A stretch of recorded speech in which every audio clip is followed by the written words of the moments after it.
Hello and welcome, welcome, welcome. Welcome to House of Light's very first Learning Love live stream with the most amazing Adrian Wynter, facilitator, co-founder and teacher of Learning Love. Thank you, Adrian, for agreeing to do this. Just about. I'm Sally. For those of you that don't know me, I work behind the scenes at House of Light, and I'm here helping Adrian share the benefits of Learning Love and share what it's all about.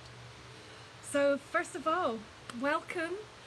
We have people joining already, so feel free to comment, to come in and say hello, to give us those love bombs, and also to ask any questions as well. So I'm just going to check what's happening here on the laptop. So maybe you'd like to say a little bit about how you discovered Learning Love and your journey into becoming a teacher. Well, I started with Christian and Amana, who run the Learning Love Institutes, on a 2-week retreat, I think 16, 17 years ago, which was quite a baptism of fire for me. I'd done very little inner work, very little therapy, and I was in a real fix in my life. I was struggling with my marriage. I had a several-month-old daughter, a stepson, and my sister was beginning her 5-year journey to death with cancer. So You had a lot on your plate. I was struggling, a lot emotionally and practically as well. Yeah, and up to that point, I was one of those people who thought therapy was for self-indulgent people, or for the weak, or I just didn't think I needed that. And this, I'm very grateful for the position I found myself in, because finally I went, okay, I could use a helping hand here. Fantastic. And that's how I came across Christian and Amana, and over the years I've been on many retreats with them and loved the work, I don't always love the process, but the experience of how it's changed my life and how I perceive life today, how I can enjoy really so many bits of each day, quiet bits, which was simply not on the menu for me before. Got me to a point where I want to share it with other people. And when I got to that point, I couldn't admit it to myself, because the idea of me teaching anything or saying that I could be of use and help was not. You didn't see yourself as the teacher or the leader or in a space. I didn't think it was. I didn't think it was possible without doing a 7-year degree and having all those papers, which is not possible for me. I'm very dyslexic, and I had a bad time with education first time round. There's no way I would go back to England and sit in university. And I thought that's what it would take, until I talked to Christian and Amana about it, and they said, no, we've seen you do enough of this work, and you understand, having gone through the processes, and you're carrying on with the processes, and since then I've trained with them so that I can teach it and share it. Wonderful. But that's amazing for me to now be at a stage where I'm doing sessions with people and I'm running retreats. I still kind of had to pinch myself. And here you are. Yeah. Well, we've got quite a few people joining, so should we say hello to the people that are joining? So Manjula's here, Great. and Jenny Wilkins, Michelle Dowling. So thank you so much for joining us, and if you do have any questions for Adrian, just pop them in the comments and we will answer them, or I should say Adrian will answer them as we move forward. So why Learning Love? What is Learning Love? Because when I first heard about it, it was not a model or a learning process or a process that I'd really heard of before actually meeting you. Well, Learning Love, I think a lot of people think, wouldn't that come naturally? Surely, being human, we would know how to love. We grow up and we learn how to do it, and there we go. But, for instance, who taught you how to love yourself or how to love another? Ooh. It's a tough question, isn't it? How did I learn love? I honestly, there's nothing specific. There really isn't anything specific. I know I was loved as a child in as much as my parents could love in their understanding of love. But, gosh, I don't know, Adrian. Well, how did they manage in loving one another? We didn't really see it. Yeah. So there was no obvious affection or physical connection. I sort of like intuitively knew that they loved each other, but there was no outward demonstration of it, or emotions weren't really spoken about at all. Was it covered in school? Not really, no. I went to a private girls' school, so you can imagine the lack of education that I got there. So for most of us, the education we get is the modelling from our caregivers, but particularly our parents. Yeah. And in many cases that our parents weren't so conscious, or didn't have the tools, or weren't qualified really to model how to stay in a long-term relationship and really to stay intimate. And I think a lot of people, they never even know how to be intimate with themselves, how to be present with themselves, how to be honest with themselves. And this is not in the last few generations, this goes back many generations. So my father was from a military background, so there was no sense of emotion. Was there not support from the military on this? They not teach that? Funnily enough, I don't think so. So for me, I love this model because it is a very well thought through and tried and tested way of working, of learning tools to unpack that, and so that we can learn this for ourselves and learn how to really be able to stay present, and not just in our one-to-one relationships, primarily with our relationship with ourselves. But we don't have to be running away all the time, because if we're uncomfortable with being with our feelings and we don't know tools to deal with that, then we're constantly on the run, or fading out, or going into shock, and not being able to stay present. And by learning how to stay present with oneself, and to be honest with oneself, and then to be able to be honest with others, it totally changes the quality of relationship with not just our lovers, but with our bosses, the people we work with, our children, anyone we come into contact with. Because presence is not something that was ever really talked about, you know, growing up, or even in young adulthood. It's a word that's become more known and understood as I think people are beginning to waken up or discover their spirituality. Yeah. So well, it's not at the forefront of modern lifestyle. No, it's not. No. And one of the things we say in Learning Love is the horizontal living, which is you come to work on Tuesday and Friday, and we know what time you're going to be in, and we've organised the information. And then there's vertical living, which is when you drop in and see what's actually there. What do I feel? What is the actual experience of being in my body, with my past, with my conditioning, with who I am now, and with the triggers around me? What does this feel like? And when I drop in there and I make space for that, and I feel emotions, that's vertical living, and that's timeless. You're just there. That's presence. Yes. Yeah. And what's good is to have a balance. You don't want too much of either. You don't just want to be vertical, because you'll never be there on time. No. You wouldn't make it to the live stream and watch me and everything. You probably wouldn't have a computer.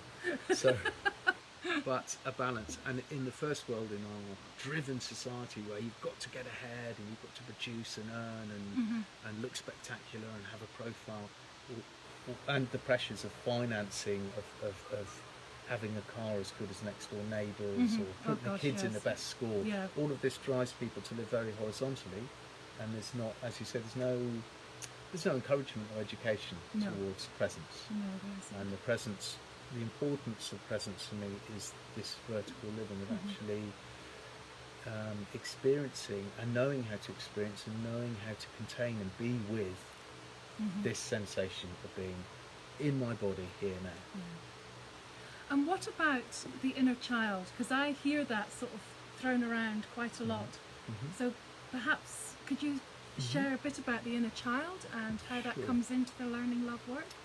So what happens for all of us, I mean, to an extent we've all been traumatised in our childhoods, and people hear that and they go, oh, that's not true, I had a happy childhood. Fair enough. I'm not talking about tabloid headlines, abuse or neglect. It can be for some people, but just a normal childhood brings times when the feelings were too much for us to contain or to bear. So that can just be the experience of being born, or the first week at school when your parents have to shove you through the gate, and do, and they leave. Or it can be when you fight to get out of your mum's arm and start crawling, and you want to go and explore, and you're mollycoddled or held back if you have a nervous parent.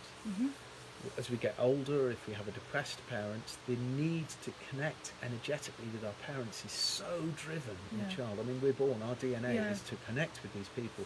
So if one of our parents is ill, has a substance abuse addiction, is away at work lots, is permanently grumpy, then the child's need to connect energetically is so strong that they adapt and they try to find the same energy to connect.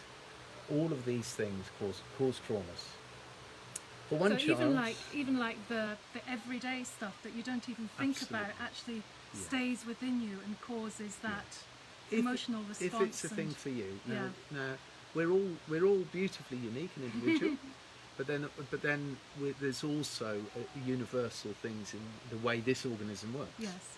And so a thing in one family might not bother one child, but another child it's a deal. Yes. But it can be just as little as you come in and you want to show a painting you've painted at school, and your dad comes home from work and he's got a frown on his face. Now it's chances are it's to do with work or his bank balance or something. But the child is in the centre of their universe, and they feel that frown. They feel it. They can pick up and go, oh, there's something wrong with me. And a lot of these traumas are misunderstandings of what's going on around us. But that doesn't matter. The point is, if that's our experience, it's very real. I'll tell you a little story. Hearing you talk about that. So my dad was in the Navy, so he wasn't around much when I was growing up. But he would come back on leave, and I remember being at table with him, and then there was, I think he was like leaving the next day or something, and he was going to be away for like a couple of months. And I was under 10, so still quite young, naive, innocent. And I started showering him with kisses, going, oh, I love you, I love you, I love you. And I actually got pulled off him and sent to my room for being so emotional and causing him upset. So I'd upset him, and I hadn't seen that, but that was still, I was told off for being emotional and showing my emotions. And that is something that just came up just from hearing you talk about the inner child. So you were told off, so was there humiliation? Did you feel shame? Shame. Yeah. I'd done something very wrong, and I was sent to my room and told to stay there. And a withdrawal of love. Withdrawal of, which because which is desperate when we're kids. We so need that connection. So so I never, and there was no explanation of it afterwards. Nothing. It was like that happened, and then that was it. Door closed. And as you talk about that now, where do you feel it in your physical body? Can you feel it? Yeah. And what does it feel like? Can you describe the feeling? It feels, there's a lot of hurt and swallowed down emotion. Okay. And what is the emotion that's swallowed down? What is the hurt? The hurt is not being seen or loved. Okay, but the emotion, because you might be sad about that, but you might be angry about that. No, not you angry. Might be fearful. What's the emotion? It's sorrow. Grief. Grief. Yeah. And the chimes have come in. And with that feeling of grief, if you just breathe into that just for a moment, are you comfortable to let that be there for a moment? It can be there, but I won't let it show. Okay, that's fine. And can you detect a message, like a belief, a statement that grief, if it had a voice and it said something, what would it say? It would say it's not safe to express your emotions. Brilliant. Okay. And do you have an idea, well, it's very clear from there, where you got that belief? Because that, you see, these beliefs, when this is a perfect example, when some incident happens, or it can be a build-up over years, you know, just having both parents at work and whatever it is, that need, it builds up to the point where our nervous system simply can't contain that feeling. It's too much. Then we learn strategies to not feel. And those strategies, there's nothing wrong with them. They enabled us all to survive childhood, basically. But now you're an adult, you can sometimes look at these strategies. We can look at the strategies that our go-to ways of protecting ourselves, and we can look and say, actually, once we cleared out where they are, what they are, I might say, well, this one doesn't serve me anymore. It gets in the way of my marriage, or it gets in the way of my parenting, or, you know, it stops me being the best I could be at work. So that belief that it's not safe to show your emotions has come from your parents. Yes. Would you say more from your mum or more from your dad? I would say more from Dad, but my mum was very, you just don't go there. Right. It was always, don't be so emotional. So she backed it up with modelling. Yes. Yeah. Okay, so then the useful thing with this is now you can see that that's not, you weren't born with that belief. No.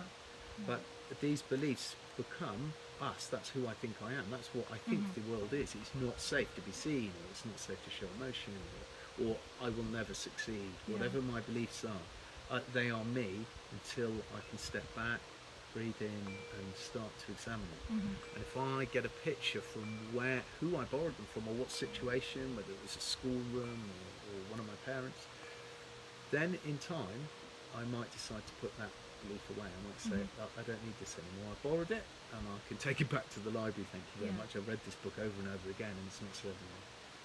So that's a little part. That was a beautiful example of some of the tools we use with Learning Love to start freeing ourselves up from negative beliefs that we've borrowed. And that when we do this as children, we learn, we hit on this vulnerable layer as we get the knocks of life. It brings up feeling we can't deal with, and then we learn our protection, we learn our strategies. So by the time we're adult, for some people that's reaching for the bottle, other people will work too hard, other people will just disassociate, go out of the room, vanish from the body. 3 days later you're like, God, why didn't I speak up when we were having that conversation? Or it can be role play. We learn to go into our roles. So like, I can't afford to feel this. I'm in my role as dad, or as husband, or as the joker within the family. The roles we all learn to play, and the family expects it, and it works. So a lot of this is examining what those strategies are for ourselves, and then just seeing whether they serve us or not. If they don't, we keep observing them until we maybe let them go. Gosh. And do you find that people have like self-sabotaging patterns that originate from issues that happened in childhood? Absolutely. So a very clear one would be somebody who has had a difficult relationship. I know a good friend of mine in a very difficult relationship with his mum. He's brought up just by his mum, really difficult. And he would very much like to be in a relationship now. Yes. But he protects himself by always choosing unavailable or inappropriate partners. So that it's safe. He says, I've met this woman and we talk about it, and there's just no way. And in that way, he's safe from actually entering into the relationship he says he would like to have, but he's protecting it. So he sabotages by not. I mean, we call it looking for love in all the wrong places. And another way of calling it is shame shopping, where some people go out and they pick a partner who isn't serving them. You know, somebody that it's not good for their self-worth, puts them down, or doesn't support them, because that's all they feel they're worth when they pick them. So you can go out shame shopping and you find somebody that will keep that status quo. So if somebody wanted to experience learning love, or they feel the call, or they feel that it can really help them, how do they go about that? Is it one-to-one sessions, or is it groups, or is it online, or is it in person? Well, I came to it through group work, and it's definitely for me, I loved it straight away. The benefit of seeing the dynamic between the group, and that's something you can work with. It's like, okay, so you can see that these feelings come up not just with your partner or with your life at home, but within the group, and that's really helpful. And you learn from other people's stories as you work through. And I run retreats in May and in October each year, and spring. That's here at House of Light, isn't it? Yeah. So I'm running one with Manjula on. Do you have the dates? 8th to the 13th of May. 8th to the 13th of May. Manjula's online with us. Great. Hi, Manjula. And again in October with a woman called Evelyn. And in the meanwhile, I do one-to-one sessions or couple sessions, so anybody can contact through the website. My phone number's there. Absolutely. I'm happy to talk to people and see if I can be of service. Do you feel that there's been more people in need, especially this year, because it's been quite chaotic this year? Do you feel more people are reaching out for methods and help?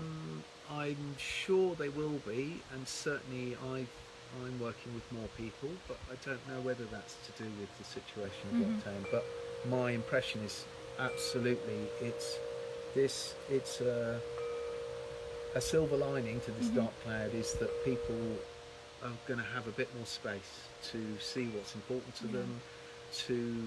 A part of this work is meditation, and is coming in and sitting with stuff that's uncomfortable. So normally we don't want to do that, and we can hide behind work, being busy, our roles. Well, of course I haven't sat with myself. I've got to get the kids to school, and I've got to feed them, and I've got to bring the money in. You've got stuff to do. Exactly, you find many reasons. So this space, but when we do take space and face what's uncomfortable by practicing, and it's a practice, it's not a quick fix, it's not like 5 days you're going to be sorted. It's a practice that you get used to, and by practicing being with our emotions and our feelings and shedding a light on them, they begin, after a short while you start to have breathing on around them. And the beauty of this is, until that point we're reacting, we each react. With my conditioning of the last 50 odd years, given the trigger of today, somebody says something to me, or I'm let down from the building merchants, or something happens, or COVID, something happens in COVID, I get triggered and I react. And that's unconscious. It's like being a robot. It's a complicated robot. It would be difficult to write the program, but it's just reaction. I have no choice. And it feels like being a ball in a pinball machine where somebody else is hitting the bats, and it's like life's happening to you. And I remember this well. I don't feel like this anymore, and that was my life. It was happening to me. I was often in victim mode, and it would be like bash, bash. As soon as you get up, bash, down again. Yeah.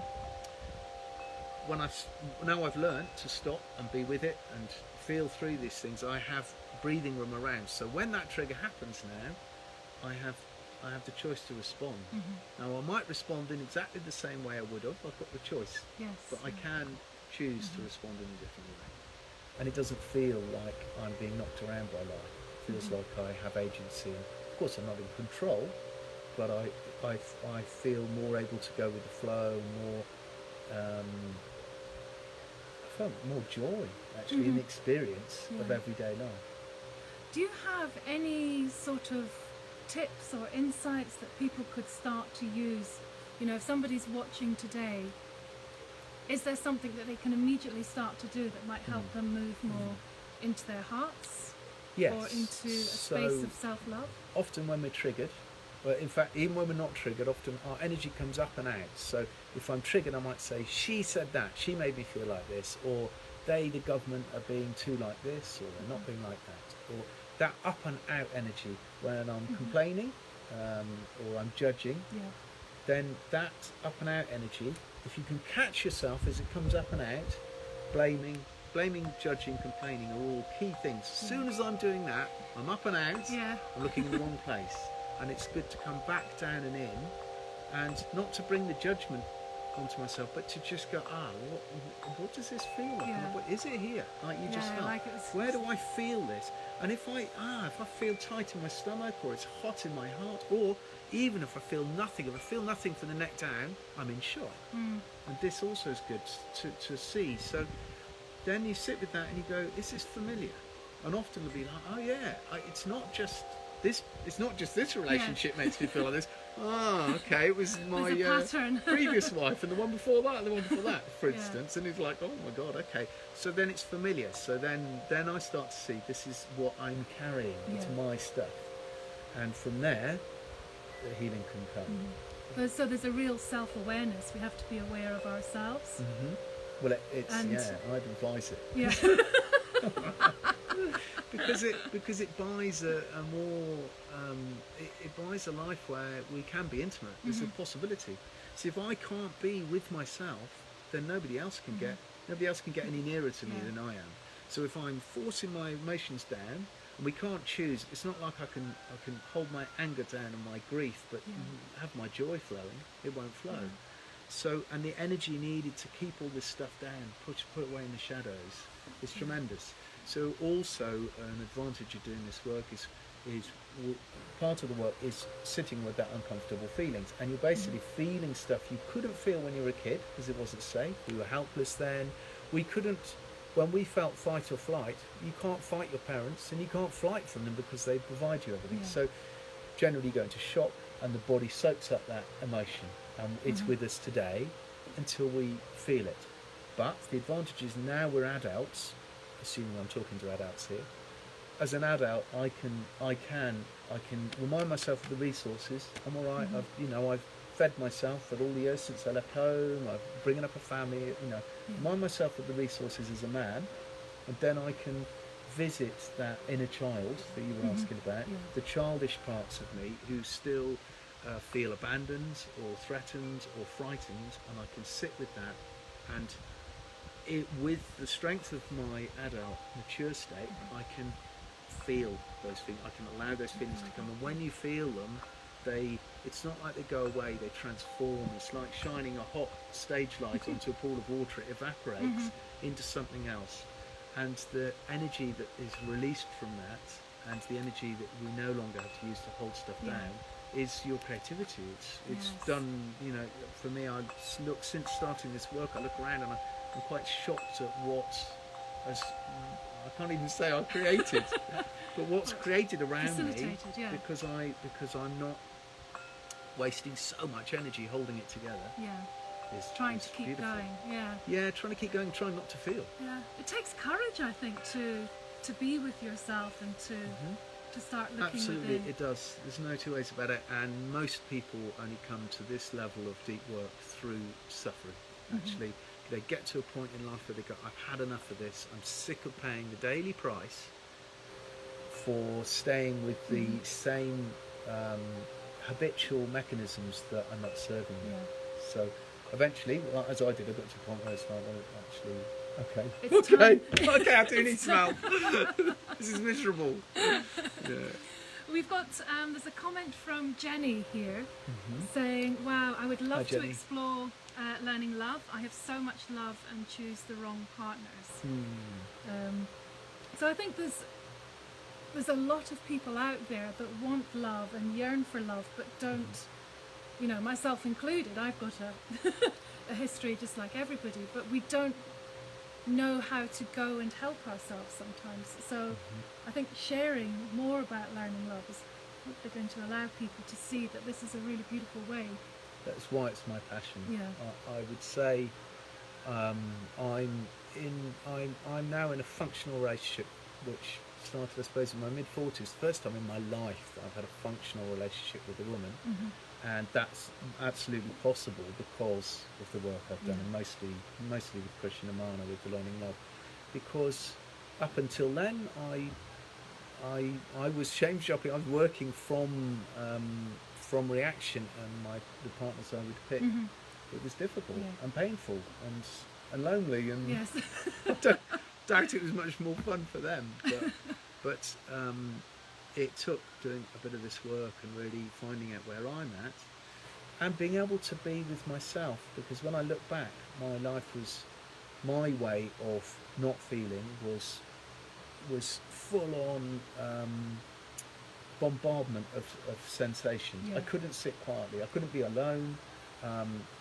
Anything quiet and gentle was just like, ugh, to me. I was like, oh, throw me off the cliff, take me paragliding, give me some drugs, a new partner, a new country to explore, danger, high speed, bang, bang, bang, bang, and anything quiet in between was just a bit like icky. Yeah. And I realise now that I just couldn't be with myself, but therefore nobody could be with me either.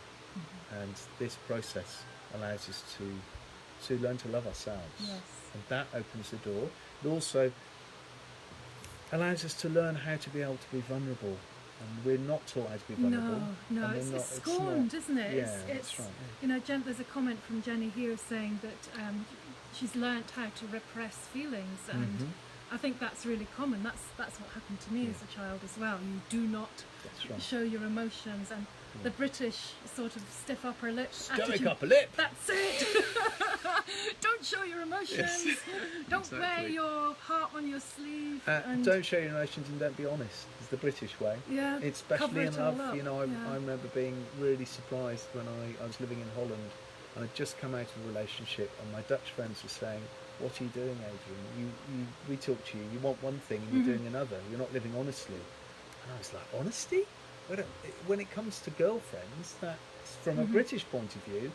No, you're with somebody. You haven't looked at anybody else. You don't. You know, it's like that British stoic upper lip and manners. It's so. Yeah, what we're talking about here, Jenny, is also the learning to be able to be vulnerable. First of all, with ourselves, and then when we can share that vulnerability with another, that opens a space for true intimacy, and then really beautiful things can happen. It's been really wonderful to hear you talk about it. Even though you put me on the spot a little. So, tell us a little bit, how does like a one-to-one session work if somebody wanted to reach out to you? Okay, so you'll find my number on our website. You can ring me anytime. My phone's off right now, but it's on. And I do the first session is always for free to see if what I have to offer would serve you, and then we take it from there. And usually I encourage people, if they want to work with it, you book up for like 10 sessions, because this isn't a quick fix. I haven't got a magic wand. It's learning practices that I will constantly remind you of, and you need to take some time to get used to them. And by deciding to do a set of sessions, you come to weeks when you don't feel like a session, or you feel like you've got nothing to say, and those are often the breakthrough weeks. So it's about putting a little bit of structure around it, supporting yourself, prioritising and going, okay, I'm going to do this. So you can get in touch with Adrian or House of Light through the website, which is our new website. Email me, whatever feels comfortable. Yeah, and the website is houseoflight.love, so you can come on there. And tell us a little bit about the retreats. How do the retreats work when you're working with Manjula or So Evelyn? we work there with a combination of a little bit of theory. Too much theory on this level is too much, literally, and falls over. It's too intense a subject. So we work with a little bit of theory, and then we use guided meditations to help people connect with how what we're talking about is for them, what their personal experience of the subject is. Then we work with a bit of dance, movement, and moving meditations to get us in the body, to get us opened up to be able to experience what we're talking about, and some experiential exercises. They're very gentle, but working with seeing what it's like to move, for instance, closer to somebody across a room, or to meet a problem that we envisage in our lives, to see how it comes. So we have a set of there's many different experiences we can use, and the idea of that is that you really embody it during a 5-day retreat. It goes deeper and deeper day by day, but we want people to leave with something that will carry on shifting and transforming, so that they go on, they don't just go home, get back into their protection, get back to the office, get back to work, back to the family, and nothing's shifted. We want to help people take it home and have learn tools. So the experiential stuff's very important, because you embody it in the safety of a retreat centre, where it's held, where you don't need to be in protection, everything's held here.